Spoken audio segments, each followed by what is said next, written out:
Anong lipatan?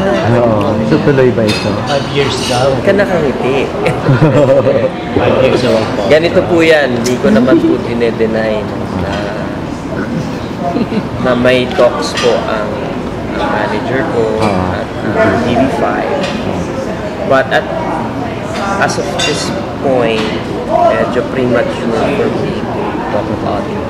Mas alam ng manager ko. But I can... Mas alam niya kasi sa asawa niya. Palagay ko. Hindi, ako. So, hindi pa ako pwede makapagsalita kasi wala pa naman talagang final na nangyayari. But it's true, we have been talking to TV5 since last year, since October. So wala pa naman But as we speak, wala pang nalalagdaan. Or in the details of that, mas alam ko.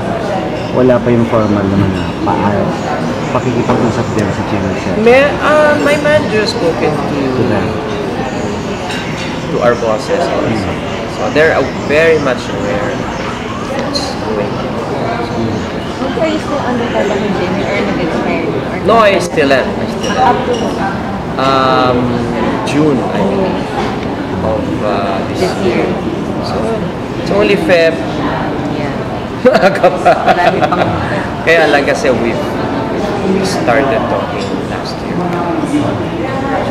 So, wala namang conflict din sa career ni Reg. Si Reg, mananatili ka sa Yung contract ko sa start ng July. Wala mas ako dyan. You know, kung saan magiging masaya yun. So, syempre, dun ako. But as far as I am concerned, hindi naman kasi magkasama yung career namin eh. We have our own eh.